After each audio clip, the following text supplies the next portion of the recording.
Hi, Flick here from the Nerd Soapbox, and tonight we're at the Beneath Us All premiere. Beneath Us All is a Viking Vampire origin story. Yeah, how's that for a tongue twister? That's a tongue twister, but you did very well. And we're here talking to Kathy Garver. Hi. You're a little cutie pie. Well, thank you. You're a little cutie pie too. I love your coloring. Thank this you. Purple That's just looks because great. you're in purple. Yes. This is luxurious. Yes, thank you. You know, purple is the color of royalty. So I guess we're both royalty, right, Flick? You just can't flick that off. I wish. That's something to digest. Whoa. Yes. Are you ready to be scared tonight with this vampire flick? I don't know. I close my eyes during the scary part. That's how I watch movies too. Like this. Well, you just have to take off your glasses, then you won't be able to see it. What an idea! That is a good idea. Thank you. I like that. Yeah, thank you. So cute and smart. Yes, wow. smart.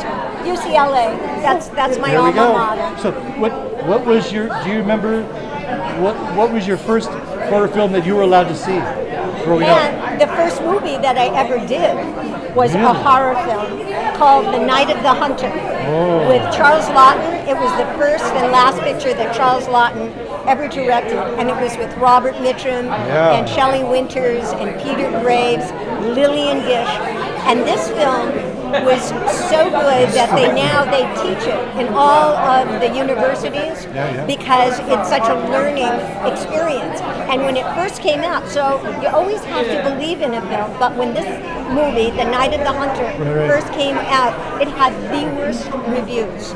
And because of that, Charles Laughton never did another movie, never directed. It since has become a cult film. It's like number, I think, 50 on the best horror films that have ever been made. And that was my first entree into the horror world. And my best so far.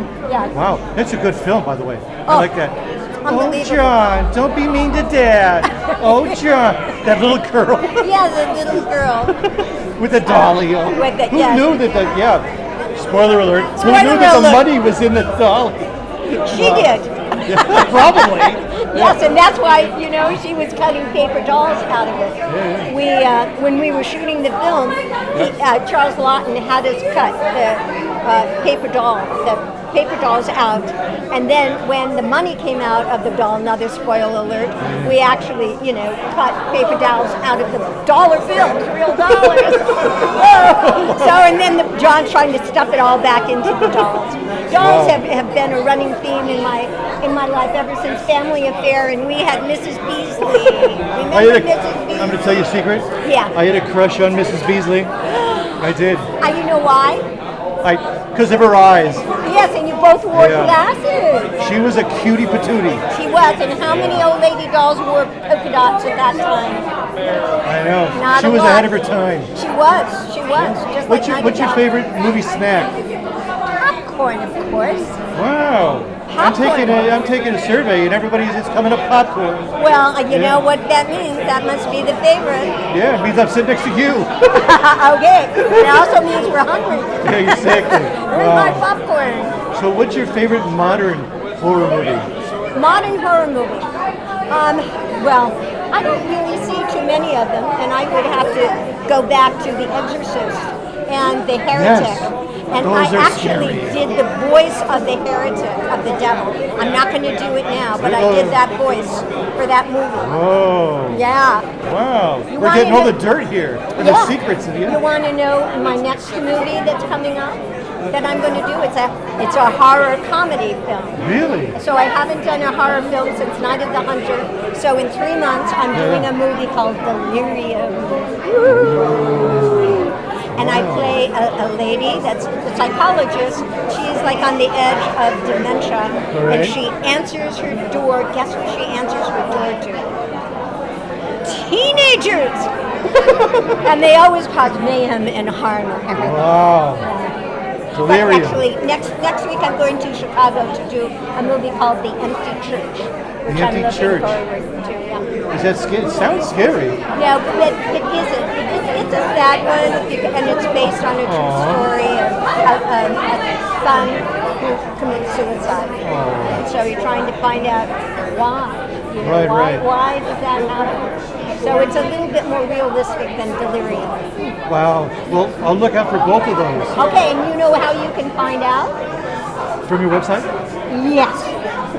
You are so smart. You are so smart, Flip. I bet you, though, you don't know how to get to that website. Yeah, I'll help you out. I hope so. It's Kathy Garver, Kathy. Remember that? Garver. Okay. KathyGarver.com.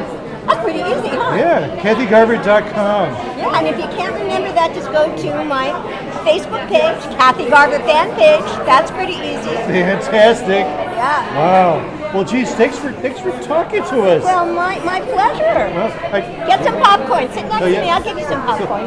Gotta keep you safe. Okay. I'm scared of vampires. Right. All right, bye-bye. Bye. All right, let's see who else we can find on the red carpet. Jeff for Berry. Beneath Us All. Jeff Berry. He's a producer of Beneath Us All. Yes, and an actor too. Oh, nice. Jeff, take the stage. Meet Flick and John.